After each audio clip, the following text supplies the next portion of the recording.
Hello friends, nursing warrior YouTube channel में आप सभी का बहुत बहुत स्वागत है।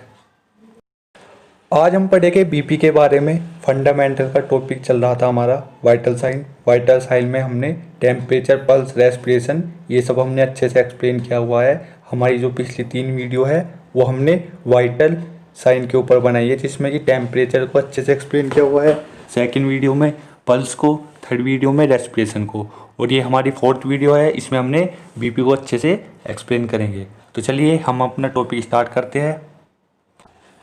तो टॉपिक स्टार्ट करने से पहले हमारे चैनल को सब्सक्राइब कर दीजिए, वीडियो को लाइक कर दीजिए और वीडियो को ज़्यादा से ज़्यादा शेयर करिए। तो चलिए अब हम बात करते हैं अपने नॉर्मल बीपी की। तो जो हमारा नॉर्मल बीपी होता है एडल्ट का, वो होता है 120/80 mmHg। तो चलिए आगे हम बात करेंगे बीपी के आर्टिकल्स की। क्या उसमें पोजीशन देते हैं, कौन कौन सी पोजीशन का यूज़ करते हैं, क्या उसके इंडिकेशन होते हैं, क्या बीपी के टाइम कौन इंडिकेशन होते हैं, क्या उसका प्रोसीजर होता है बीपी का, और बीपी कैसे एरर आता है, कैसे सही बीपी लेते हैं। तो इन सब के बारे में हम अच्छे से डिस्कस करेंगे। सबसे मेन बात यह है कि जो बीपी से रिलेटेड जितने भी क्वेश्चन बनते हैं वे सब यहीं से बनते हैं। उसके आर्टिकल से रिलेटेड, पोजीशन से रिलेटेड, इंडिकेशन से, कॉन्ट्रा इंडिकेशन से, उसके प्रोसीजर से, कैसे बीपी एरर आया, कैसे सही आया। तो यहीं से सारे जो इम्पोर्टेंट क्वेश्चन है जो एग्ज़ाम में पूछे जाते हैं वे सारे यहीं से पूछे जाते हैं। तो चलिए सबसे पहले हम बात करते हैं उसके आर्टिकल की। तो बीपी के लिए हमें कौन कौन से आर्टिकल की ज़रूरत होती है? सबसे पहले ज़रूरत होती है हमें स्टेथोस्कोप की। किसकी ज़रूरत होती है? वो होती है स्टेथोस्कोप की। अब देखिए स्टेथोस्कोप से जो क्वेश्चन आएगा वो क्वेश्चन कैसे आता है? वो क्वेश्चन आता है कि जो स्टेथोस्कोप है उसका इन्वेंटेड किसने किया था, उसका जो इन्वेंशन है स्टेथोस्कोप का वो किसके द्वारा हुआ था। तो ये यहाँ से एक मेन इंपॉर्टेंट क्वेश्चन बनता है कि जो स्टेथोस्कोप है उसका इन्वेंशन किसने किया था। तो उसका आंसर है लिनेक। लिनेक ने जो है स्टेथोस्कोप का इन्वेंशन किया था। Stethoscope invented by Laennec. Laennec ने स्टेथोस्कोप का इन्वेंशन किया था। अब जो आर्टिकल है दूसरा वो होता है बीपी इंस्ट्रूमेंट। तो बीपी इंस्ट्रूमेंट को क्या कहते हैं हम? बीपी इंस्ट्रूमेंट को कहते हैं स्फेग्नोमैनोमीटर। बीपी इंस्ट्रूमेंट को क्या कहते हैं? बीपी इंस्ट्रूमेंट को कहते हैं स्फेग्नोमैनोमीटर। ये होता है बीपी इंस्ट्रूमेंट। स्टेथोस्कोप की जरूरत होती है, वो लिनेक ने इन्वेंटेड किया था। बीपी इंस्ट्रूमेंट की जरूरत होती है, वो किसने इन्वेंटेड किया है? वो इन्वेंटेड किया है सैमुअल्स ने। किसने? सैमुअल्स ने। सैमुअल्स ने इन्वेंटेड किया है बीपी इंस्ट्रूमेंट का, जिसे कि स्फेग्नोमैनोमीटर कहते हैं। और जो स्टेथोस्कोप है, स्टेथोस्कोप का क्या है? लिनेक ने। लिनेक ने स्टेथोस्कोप का और सैमुअल्स ने बीपी इंस्ट्रूमेंट का, जिसे कि स्फेग्नोमैनोमीटर कहते हैं। ये हमारे इंपॉर्टेंट आर्टिकल होते हैं जो कि आर्टिकल में से क्वेश्चन पूछे जाते हैं। एक तो स्टेथोस्कोप का इन्वेंशन किसने किया था और एक बीपी इंस्ट्रूमेंट का इन्वेंशन किसने किया था। तो चलिए अब हमें बीपी लेना है किसी पेशेंट का। तो हमने जो आर्टिकल है वे आर्टिकल्स का भी अरेंजमेंट कर लिया है। आर्टिकल्स में हमने स्टेथोस्कोप ले लिया है, स्फेग्नोमैनोमीटर ले लिया है, बीपी इंस्ट्रूमेंट और वॉच भी ले लिया है। आर्टिकल्स जो है हमने सारे अपने अरेंज कर लिए। तो हमें क्या देखना है? अब हमें देखना है कॉन्ट्राइंडिकेशन। तो देखिए कॉन्ट्राइंडिकेशन में हमें क्या देखना है? कॉन्ट्राइंडिकेशन में देखना है कि किस पेशेंट को बीपी नहीं लेना है, किस जगह से बीपी नहीं लेना है और किस पेशेंट को नहीं लेना है। तो देखिए कॉन्ट्राइंडिकेशन की बात करें तो कॉन्ट्राइंडिकेशन में हमें जो है बीपी आईवी थेरेपी, यदि पेशेंट को राइट हैंड में आईवी फ्लूइड चल रहा हो तो हमें उसका जो बीपी है वो राइट साइड से नहीं लेना है, वो हमें लेफ़्ट साइड से लेना है, लेफ़्ट हैंड से लेना है। तो हमें हमेशा याद रखना है कि जहाँ पे आईवी थेरेपी या आईवी फ्लूइड चल रहा हो जिस जगह से, वहाँ से बीपी नहीं लेना है। सेकंड हमें क्या देखना है? सेकंड हमें देखना है कि जो पेशेंट है पेशेंट को फ्रैक्चर ना हो रहा हो, यानी कि जिस हैंड से हमें पेशेंट का बीपी लेना है उस हैंड में फ्रैक्चर ना हो रहा हो। यदि कोई से एक हैंड में फ्रैक्चर हो रहा हो तो उसके दूसरे अपोजिट हैंड से बीपी लेना है। तीसरा में देखना है पैरालिसिस। जो पेशेंट है पेशेंट को पैरालिसिस ना हो रहा हो तो हम उसका बीपी नहीं ले सकते। थर्ड हमें बर्न पेशेंट का बीपी नहीं ले सकते। बर्न पेशेंट का बीपी जो है वो हम नहीं ले सकते कॉन्ट्राइंडिकेशन में हमारा। और फोर्थ है हमारा ब्लड ट्रांसफ्यूज़न। यदि पेशेंट को ब्लड ट्रांसफ्यूज़न हो रहा है तो भी हम बीपी नहीं ले सकते। तो हमारे कॉन्ट्राइंडिकेशन क्या है? कॉन्ट्राइंडिकेशन हमारा ivy therapy, fracture, paralysis, burn और ब्लड ट्रांसफ्यूज़न। ठीक है, तो ये सारे हमारे कॉन्ट्राइंडिकेशन हैं। तो अब हमने जो है सारे आर्टिकल्स भी अरेंजमेंट कर लिए, सारे कॉन्ट्राइंडिकेशन भी देख लिए। कोई कॉन्ट्राइंडिकेशन अगर पेशेंट पे नहीं है तो फिर हम पेशेंट को उसके बाद देंगे पोजीशन।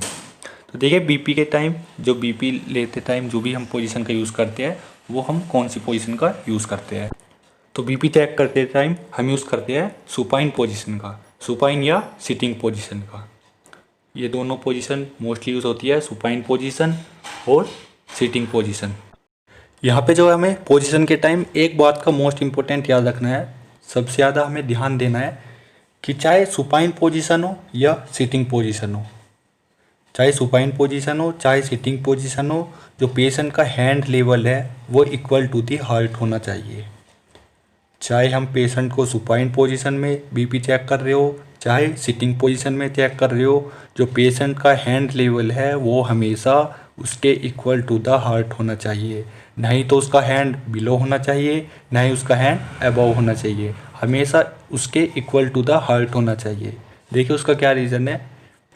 तो देखिए यहाँ से जो है हमारा क्वेश्चन बनता है, यहाँ से एग्जामिनर क्वेश्चन पूछता है।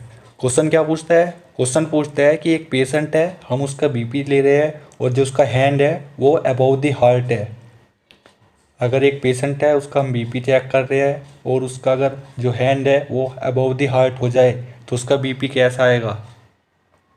तो उसका बीपी जो आएगा वो आएगा लो, उसका बीपी लो आएगा। यदि उसका जो हैंड लेवल है वो उसके हार्ट से अबव है तो उसका बीपी लो आएगा। वो लो क्यों आएगा? वो लो आएगा इसलिए क्योंकि जो उसका हैंड है वो उसके हार्ट से अबव है। हार्ट से अबव होगा तो जो उसका ब्लड फ्लो है वो ब्लड फ्लो भी उसका लो होगा। अगर उसका ब्लड फ्लो लो होगा तो जो उसका बीपी है वो बीपी भी उसका लो आएगा। यानी कि जो उसका हैंड है वो अबव दी हार्ट है, अबव दी हार्ट है तो उसका बीपी, उसका ब्लड फ्लो लो होगा। अगर उसका ब्लड फ्लो लो होगा, अगर ऊपर की तरफ हाथ करेगा तो उसका ब्लड फ्लो लो होगा, और उस अगर ब्लड फ्लो लो होगा तो उसका जो बीपी है बीपी भी लो होगा। और अगर उसका हैंड लेवल जो है बिलो दी हार्ट है तो जो उसका बीपी है उसका बीपी जो है वो हाई आएगा। वो हाई इसलिए आएगा क्योंकि जो नीचे की साइड है वो ब्लड फ्लो हाई होता है, और अगर ब्लड फ्लो हाई होगा तो वो जो है उसका बीपी इंक्रीज़ होगा। तो हमेशा ध्यान रखना है कि जो बीपी चेक करना है वो हमें बीपी चेक हमेशा उसका जो हैंड जो है उस हैंड को इक्वल टू दी हार्ट रखना है, नहीं तो अबोव रखना है। अबोव रखेंगे तो जो उसका बीपी है वो लो आएगा, और ना ही जो है हमें हैंड को लो रखना है। अगर उसके बिलो रखना है, अगर हम उसको बिलो साइड रखेंगे तो जो बीपी है वो हाई आएगा। लो इसलिए आएगा क्योंकि ऊपर की साइड जो है ब्लड फ्लो लो होता है, और हाई इसलिए आएगा कि क्योंकि जो नीचे की साइड है वो ब्लड फ्लो हाई। तो चलिए अब हमने यहाँ पे पेशेंट को पोजीशन भी दे दी। पोजीशन हमने सुपाइन या सिटिंग पोजीशन दे दी। इक्वल जो है हमने उसका हैंड जो है उसके इक्वल हार्ट रखा है। अब हम बांधते हैं उसको बीपी कप। चलिए अब बीपी कप बांधते हैं। तो बीपी कप बांधते समय हमें याद रखना है कि जो बीपी कप है वो हमेशा स्टेरिलाइज होना चाहिए। बीपी कप कैसा होना चाहिए? बीपी कप होना चाहिए स्टेरिलाइज। तो बीपी कप जो है वो स्टेरिलाइज कैसे होगा? स्टेरिलाइज करते हैं हम उसे स्प्रिट से। तो बीपी कप किसके द्वारा स्टेरिलाइज होता है? बीपी कप होता है स्प्रिट से। यहाँ पे क्वेश्चन बनता है कि जो बीपी कप है वो स्टेरिलाइज किसके द्वारा होता है? वो होता है स्प्रिट के। तो चलिए अब हम बीपी कप को बांधते हैं। तो बीपी कप को बांधते टाइम हमेशा हमें याद रखना है कि जो बीपी कप है वो डिफरेंट एज में डिफरेंट साइज का होता है। हमेशा हमें जो है हमेशा बीपी कप बांधते टाइम उसके साइज को ध्यान में रखना है। किसको ध्यान में रखना है? उसके साइज को ध्यान में रखना है। जो डिफरेंट साइज है वो डिफरेंट एज में यूज़ होता है। बीपी कप के डिफरेंट साइज होते हैं जो कि डिफरेंट एज में यूज़ होते हैं। तो चलिए अब हम जो है बीपी कप के साइज़ की बात करते हैं।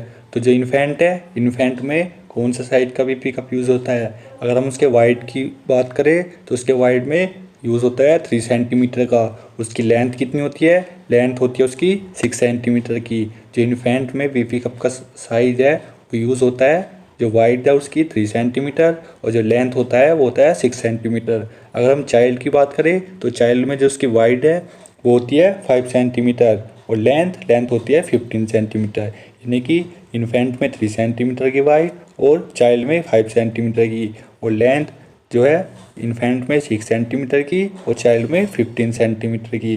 अब हम बात करें एडल्ट की, तो एडल्ट में जो वाइड है वो यूज़ करते हैं हम 13 सेंटीमीटर की। 13 सेंटीमीटर की वो जो है हम अगर हम आर्म से उसका बीपी ले रहे हैं तो 13 सेंटीमीटर के यूज़ करेंगे। उसकी लेंथ की बात करें तो लेंथ यूज़ करेंगे उसकी 30 सेंटीमीटर की। एडल्ट में 13 सेंटीमीटर की उसकी वाइड यूज़ करेंगे और उसकी लेंथ की बात करें तो लेंथ जो है उसकी 30 सेंटीमीटर की। और थाई से अगर हम उसका बीपी ले रहे हैं तो वो यूज़ करेंगे हम 20 सेंटीमीटर। तो 20 सेंटीमीटर उसकी वाइड होगी और जो उसकी लेंथ होगी 42 सेंटीमीटर की। तो हमें जो है बीपी लेते टाइम हमेशा बीपी कप के साइज़ को ध्यान में रखना है। अगर जो बीपी कप का साइज़ जो है वो ज़्यादा या कम हो गया तो जो बीपी है वो एरर आएगा। तो देखिए जो बीपी कप से रिलेटेड जो भी क्वेश्चन बनते हैं यहाँ पे हम एक बार उनके बारे में डिस्कस कर लेते हैं। तो क्वेश्चन क्या बनेगा, क्वेश्चन बनेगा हमारा सबसे पहले कि जो नैरो बीपी कप है, अगर नैरो बीपी कप यूज़ कर रहे हैं तो बीपी कैसा आएगा। यदि बीपी कप जो है वो नैरो है तो बीपी कैसा आएगा, बीपी आएगा high BP. Narrow BP cup use कर रहे हैं तो हाई बीपी आएगा। अगर हम टाइट बीपी कप यूज़ कर रहे हैं तो टाइट बीपी कप के टाइम भी हाई बीपी आएगा। चाहे नैरो बीपी कप हो या टाइट बीपी कप हो, वो जो है हाई बीपी आएगा। उसके बाद हमारा क्वेश्चन बनता है कि यदि बीपी कप जो है वो वाइड है, बीपी कप जो है ज़्यादा वाइड है या लूज़ बीपी कप बांधा हुआ है। बीपी कप को वाइड या लूज़ बांधा हुआ है तो बीपी कैसा आएगा, बीपी आएगा लो। यदि बीपी जो है लूज़ है, बीपी कप लूज़ है या वाइड है तो लो बीपी आएगा। यदि टाइट या नैरो है तो हाई बीपी आएगा। टाइट बांधा हुआ है, याद रखना कि बीपी जो है, बीपी कप जो है वो टाइट बांधा हुआ है। टाइट बांधने से क्या होगा, हाई बीपी आएगा। और लूज़ बांधा है तो लो आएगा। Loose low, loose low, loose low BP. ठीक है, याद रखना है loose low BP, tight high BP. तो यहाँ से ये क्वेश्चन बनते हैं बीपी कप से रिलेटेड। और बीपी कप के जो हमेशा साइज से रिलेटेड क्वेश्चन पूछ लिए जाते हैं तो हमें उसके साइज को भी ध्यान में रखना है। तो चलिए अब हम बात करते हैं उसके प्रोसीजर की, यानी कि बीपी का प्रोसीजर की। तो बीपी का जो प्रोसीजर है, सबसे पहले हम क्या करते हैं, सबसे पहले हम चेक करते हैं पल्स। तो कौन सी पल्स चेक करते हैं बीपी के टाइम, बीपी के टाइम जो हम एडल्ट में कौन सी पल्स चेक करते हैं, तो करते हैं हम ब्रेकियल पल्स। यहाँ से क्वेश्चन बनता है कि कौन सी पल्स चेक करते हैं, वो करते हैं ब्रेकियल पल्स। तब हमने ब्रेकियल पल्स को भी चेक कर ली। उसके बाद क्या करेंगे, उसके बाद हम apply the BP cup, BP cup को अप्लाई करेंगे। तो बीपी कप को कहाँ पे अप्लाई करेंगे, यहाँ से क्वेश्चन बनता है बीपी कप को कहाँ पे अप्लाई करेंगे, बीपी कप को अप्लाई करेंगे above the brachial pulse. Brachial pulse से ऊपर, कितना ऊपर, ऊपर करेंगे 2.5 सेंटीमीटर। तो बीपी कप को अप्लाई करेंगे above the 2.5 centimetre, above the 2.5 centimetre brachial pulse. Brachial pulse से 2.5 सेंटीमीटर अबव। तो प्रोसीजर में हमने क्या करना है, ब्रेकियल पल्स को चेक करना है और जो बीपी कप है, बीपी कप को 2.5 सेंटीमीटर अबव बांधना है ब्रेकियल पल्स से। उसके बाद क्या करना है, उसके बाद जो हमें कनेक्ट द मैनोमीटर, मैनोमीटर को कनेक्ट करना है।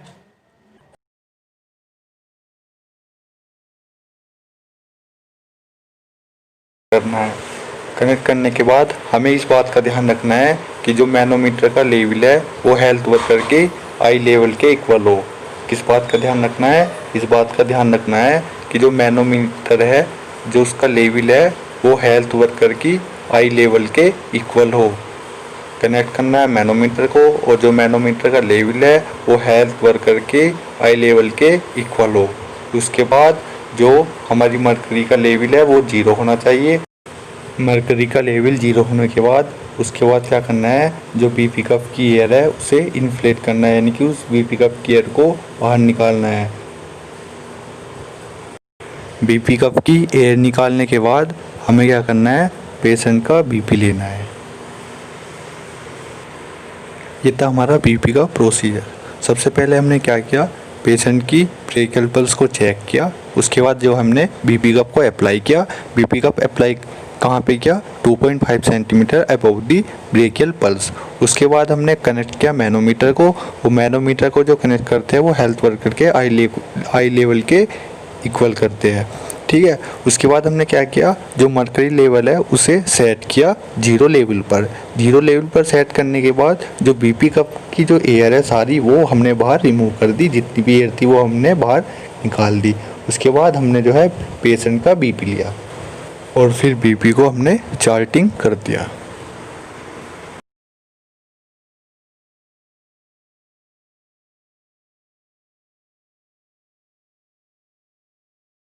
तो चलिए अब हम बीपी लेते हैं। तो बीपी लेते टाइम जो फर्स्ट साउंड सुनाई देगी उस साउंड को क्या कहेंगे? उस साउंड को क्या कहेंगे? बीपी के टाइम जो फर्स्ट साउंड सुनाई देगी उसे हम क्रोट कव साउंड कहते हैं। कौन सी साउंड कहते हैं? उसे कहते हैं हम क्रोट कव साउंड। बीपी की जो फर्स्ट साउंड सुनाई देगी वो होगी क्रोट कव साउंड। वो सिस्टोलिक बीपी में आती है। सिस्टोलिक बीपी के टाइम जो है क्रोट कव साउंड सुनाई देती है, इसे फर्स्ट साउंड कहते हैं। और जो लास्ट साउंड होती है मफलिंग साउंड। बीपी के टाइम लास्ट साउंड जो होती है मफलिंग साउंड। फर्स्ट साउंड होती है क्रोट कव साउंड सिस्टोलिक बीपी के टाइम, और लास्ट साउंड होती है मफलिंग साउंड यानी कि डायस्टोलिक साउंड। फर्स्ट साउंड को क्रोट कव साउंड और लास्ट साउंड को मफलिंग साउंड यानी कि डायस्टोलिक साउंड। अब जो है पेशेंट का बीपी भी हो गया है, तो बीपी को कंफर्म करने के लिए अब हम पेशेंट का बीपी ले लिया है तो उसे हम कंफर्म कैसे करेंगे? जो बीपी आया है उसका बिल्कुल सही आया है। तो कंफर्म करने के लिए हम जो पेशेंट का जो बीपी है वो आफ्टर 5 मिनट के बाद लेंगे। जो पेशेंट के बीपी को कंफर्म के लिए क्या करेंगे? जो बीपी है पेशेंट का वो हम 5 मिनट बाद लेंगे। तो कंफर्म करने के लिए 5 मिनट बाद बीपी लेंगे। तो चलिए एक बार हम स्टेप बाय स्टेप रिवाइज करते हैं बीपी कैसे होता है। देखिए आर्टिकल्स में हमने क्या लिया? स्टेथोस्कोप लिया। स्टेथोस्कोप को लिनेक ने इन्वेंटेड किया था। उसके बाद हमने स्फेग्नोमैनोमीटर लिया। स्फेग्नोमैनोमीटर को सैमुअल्स ने लिया। कॉन्ट्राइंडिकेशन का ध्यान दिया। कॉन्ट्राइंडिकेशन में फ्रैक्चर नहीं होना चाहिए, IV थेरेपी नहीं होना चाहिए, बर्न नहीं होना चाहिए और ब्लड ट्रांसफ्यूजन नहीं होना चाहिए। कॉन्ट्राइंडिकेशन के बाद हमने ध्यान दिया उसकी पोजीशन पे। पोजीशन कौन सी होनी चाहिए? पोजीशन होनी चाहिए उसकी सुपाइन या सिटिंग। सुपाइन हो चाहे सिटिंग पोजीशन हो, हमें ध्यान रखना है जो पेशेंट का हैंड जो है वो उसके हार्ट के इक्वल होना चाहिए, हार्ट के लेवल में होना चाहिए। अब हमने पेशेंट को पोजीशन भी दे दी। पोजीशन के बाद जो है हमें बीपी कप का जो साइज है उसका ध्यान रखना है। बीपी कप के साइज को ध्यान में रखना है। जो बीपी कप का साइज है वो डिफरेंट एज में यूज़ होता है। अब बात करें उसके प्रोसीजर की, तो प्रोसीजर में सबसे पहले पल्स चेक करते हैं ब्रेकियल पल्स। उसके बाद बीपी कप को अप्लाई करते हैं। बीपी कप अप्लाई करते हैं अबव दी 2.5 सेंटीमीटर ब्रेकियल पल्स से 2.5 सेंटीमीटर अबव करते हैं। फिर मैनोमीटर को कनेक्ट करते हैं। जो मैनोमीटर का लेवल है वो उसके आई लेवल पे होना चाहिए, और उसके बाद जो है जो मरकरी का लेवल है वो 0 होना चाहिए।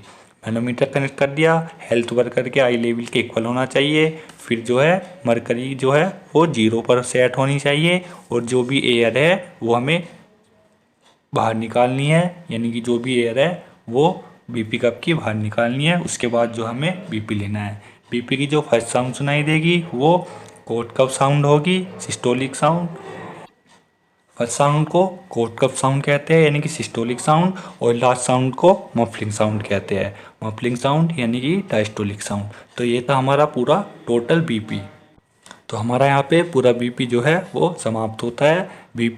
बीपी से रिलेटेड जितने भी इम्पोर्टेंट पॉइंट थे, इम्पोर्टेंट क्वेश्चन थे, वो सब हमने यहीं पे डिस्कस किया है, अच्छे से एक्सप्लेन किया है। तो आई होप कि फ्रेंड्स आपको ये वीडियो अच्छी लगी होगी। अगर वीडियो अच्छी लगी हो तो प्लीज़ वीडियो को लाइक करना, चैनल को सब्सक्राइब करना और ज़्यादा से ज़्यादा शेयर करना। और वाइटल साइन की जितनी भी पिछली वीडियो है उनकी लिंक जो है हमने डिस्क्रिप्शन में दे दी गई है।